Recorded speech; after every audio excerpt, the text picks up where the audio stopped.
Pangarap mo bang maging cybersecurity analyst, maging network engineer, o maging software developer? And then araw-araw nasa headline ng news mo, wala na, papalitan na tayo ng AI. Wala na tayong trabaho. Huy, wait lang. Totoo nga ba to? Ang sagot ko, well, depende sa branch na pinili mo. May mga branches kasi na safe, meron ding mga branches na medyo tagilid na. Kaya sa video na to, tignan natin kung nasaan ka dito. Welcome ulit sa ating FRV03. Dito sa video na to, sinasagot ko yung mga tanong nyo sa DM at comment section. At ito yung pinakamaraming tanong. Sir, worth it pa ba mag-aral ng college? Papalitan na po ba tayo ng AI? Shout out sa inyo lahat dito. Kayo po ang dahilan ng video na to. Pakita ko lang sa inyo tong Gartner Hype Cycle saglit. May bagong technology na super hype, then biglang babagsak sa reality check, and finally, lalabas na rin yung totoong usefulness nitong bagong technology na to. O sir, nasa na kaya ang AI dito ngayon? Nandito na po tayo sa reality check phase. Kahit nga yung mga companies na gumastos ng $1,000,000,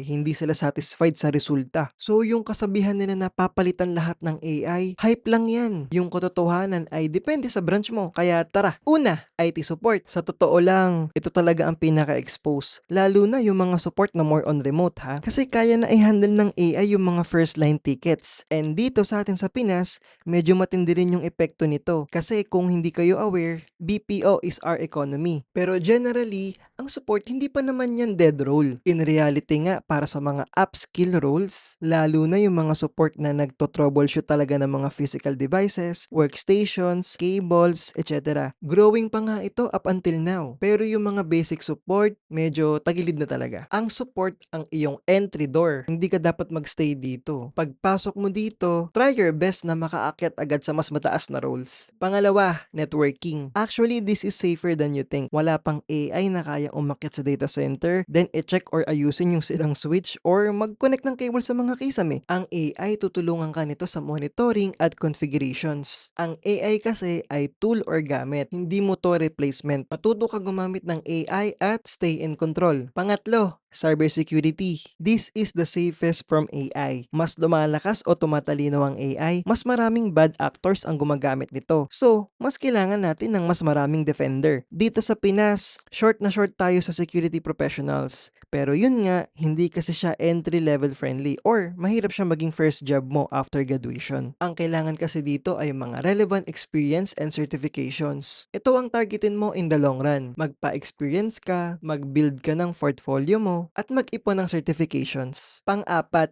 data. Dito na babaliktad yung takot. Yung AI, hindi mapapalitan ang mga data-related jobs.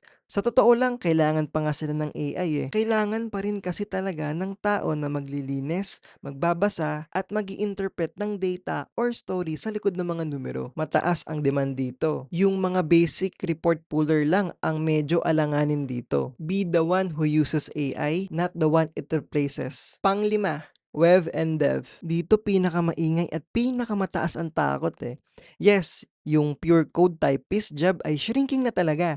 Kasi yung AI ngayon kaya na magsulot ng boilerplate code. Pero dito sa Pilipinas, umaakyat pa rin ang demand sa developers. Nagsasara lang yung pintuan para sa mga code typist. Pero wide open ang pinto natin para sa mga problem solver. Kasi ang AI can now write code. Hindi lang alam ng AI kung para saan, ano at bakit. Huwag kang maging taga-type lang ng code. Be a problem solver na gumagamit ng AI. So, ito yung reality kahit nasa ang branch ka man ngayon. Hindi ka papalitan ng AI.